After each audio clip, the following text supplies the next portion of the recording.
আমাদের মধ্যে এই মুহূর্তে একজন হ্যাপি কাস্টমার আছেন, যিনি কোথা থেকে এসেছেন আর কিভাবে আসলেন তা আমরা ঠিক করে নেবো। ওনার মুখ থেকে জানবো আজকে কিভাবে উনি আসলেন। স্যার, আপনি কোথা থেকে এসেছেন? আমি বৈশাখ থেকে এসেছি। বসিরহাট আর টু ফুলবাগান। হ্যাঁ, আপনাদের ভিডিও দেখে। আমাদের ভিডিও দেখে এসেছেন? সত্যি ভিডিও দেখেছেন? সত্যি ভিডিও। আমি কি ভিডিওকে সত্যি বলেছি গিফট দেবো, এত গিফট দেবো? হ্যাঁ, সত্যি বলছি। আপনি গিফট পেয়েছেন? পেয়েছি। কটা মোবাইল পারচেস করেছেন? একটা। আর গিফট কটা পারবেন? 4টে। আমার দর্শক কিন্তু জিজ্ঞাসা করছে সত্যি না মিথ্যা কথা? সত্যি। কি নাম আপনার? মাহবুব ইসলাম। সরি, মাহবুব ইসলাম। মাহবুব ইসলাম স্যার এসছেন সেই বসিরহাট থেকে বিশ্বাস ইলেকট্রনিক্স এর ভিডিও দেখে। তো ওনার থেকে জেনে নিলাম 4খানা গিফট পেয়েছেন, উনি হ্যাপি কিনা সেটাও জেনে নি।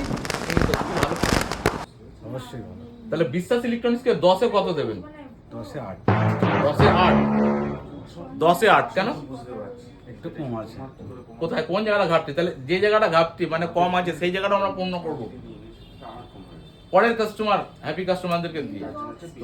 বা আরো কিছু করলে ভালো হবে সেরকম যদি কোনো সাজেশন থাকে আপনার কাছে বলতে পারেন।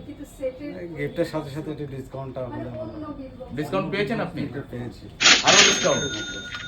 অনলাইনের থেকে কম দাম পেয়েছেন? ফাইন্যান্সে করলেন না ক্যাশে? ফাইন্যান্স। ফাইন্যান্সে কোনো ইন্টারেস্ট লেগেছে? প্লাস অনলাইনের থেকে কম দাম হয়েছে, তাহলে আরো ডিসকাউন্ট হলে ভালো হয়। তাহলে স্যারের বক্তব্য শুনলেন, 10-এ 8 দিল রিভিউ। এই কারণেই স্যারকে যা গিফট দিয়েছি এবং যা ডিসকাউন্ট করেছি অনলাইনে থেকে কম দাম প্লাস কোনো 1 টাকাও ইন্টারেস্ট না, তারপরেও স্যার বলছে আরো একটু গিফট দিলে ভালো হয়। তো আমরা চেষ্টা করব আপনাদেরকে এই জিনিসটা রাখার, যে আরো যাতে আমরা কমে দিতে পারি। Thank you.